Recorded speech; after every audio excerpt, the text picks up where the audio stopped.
Salman F Rahman, প্রতিদিন phone করে বিরক্ত করিস কেন? হ্যাঁ, আমি না বলছি আমাকে বিরক্ত করবি না, তারপরও মাঝে মাঝে ফোন করে কেন বিরক্ত করিস? শাস্তির ঠেলাতে ফোন করতে বাধ্য হই, আপনাকে গালিগালাজ করতে বাধ্য হই। আপনার মতো আপনার মতো শয়তান আজীবনও এক পিস দেখি নাই। নিজের মানুষকে ছুঁড়ে ফেলতে দেরি করেন নাই।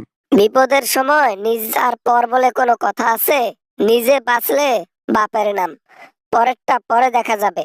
সুযোগ পাই নাই তোমাদের বাঁচার, তার জন্য আমি আন্তরিকভাবে দুঃখিত সালমান এফ রহমান। যে অন্যায় কাজ করেছি তার মধ্যে তুমি লিডার ছিলা। তোমার পারমিশন ছাড়া একটা অন্যায় কাজ হয় নাই।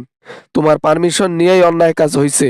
আর আজকে তুমি ফ্রিডম, আর আমরা আছি বন্দি, প্রতিদিন ডিম খাচ্ছি। ডিম খাওয়া যাই খাও, টাকা পয়সা তো কম ইনকাম করলা না, বিজনেস বাড়াইছো আমার কারণে। হাজার হাজার কোটি টাকা ইনকাম করার সুযোগ করে দিয়েছি বলেই ইনকাম করতে পারছিলা। মনে ছিল না ক্ষমতা হারার পর এগুলো হবে?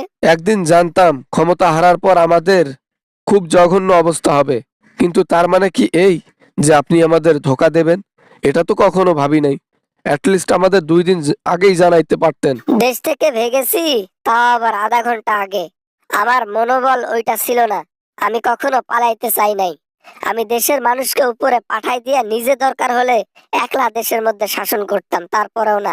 আবালের ঘরে আবাল, তুমি হচ্ছ আবাল। না হলে কি আর দেশের সম্পদ নষ্ট করে একলা একলা দেশ শাসন করার কথা বলো? এখন কি মোদিকে বিয়ে করে ওখানে সুখে সংসার করতেছো নাকি ম্যাডাম হাসিনা? অবশ্যই, কেউ তো আর মাংনা মাংনা থাকতে দেবে না তার দেশে। এখন পুটকি মারা দিয়ে থাকতেছি, কিছু করার নাই। রোজা রমজান মাস, খারাপ কথা বলতে চাই না, তারপরও বলতে হয়।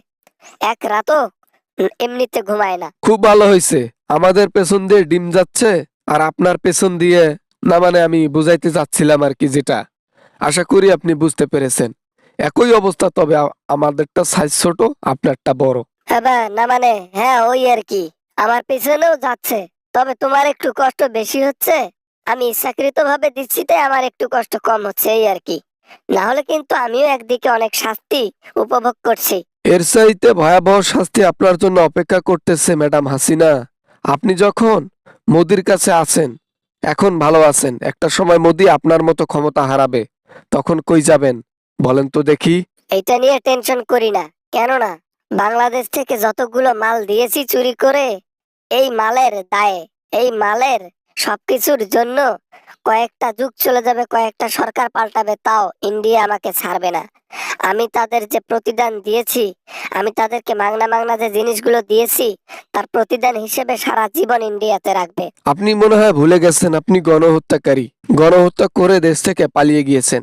সরকার না হয় আপনাকে রাখলো, জনগণ একদিন নিশ্চিত আপনার উপর ক্ষেপে যাবে। আর সেই দিন আপনার পালানোর পথ থাকবে না, ইন্ডিয়াতেই মৃত্যু। এই বলো কি, এই সালমান এফ রহমান, এই সব কথা বলার জন্য ফোন করছো? হ্যাঁ, এমনিতেই মুড অফ, তার উপর আবার আমার মৃত্যুর সংবাদ দেবার জন্য ফোন করছো?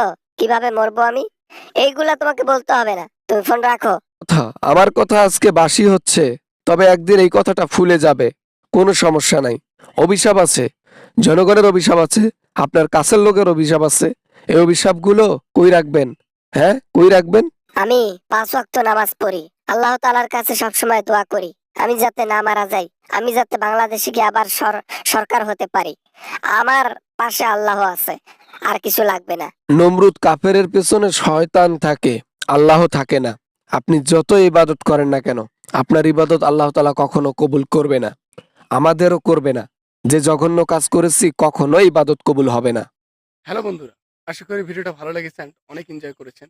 যদি ভিডিওটা ভালো লাগে অবশ্যই একটা লাইক করবেন, কিছু বলতে চাইলে কমেন্ট করবেন, আর চ্যানেলে নতুন হলে সাবস্ক্রাইব করবেন। দেখা হবে অ্যামেজিং ভিডিও নিয়ে আবারও আপনাদের সাথে। সবাই ভালো থাকবেন, সুস্থ থাকবেন। খোদা হাফেজ।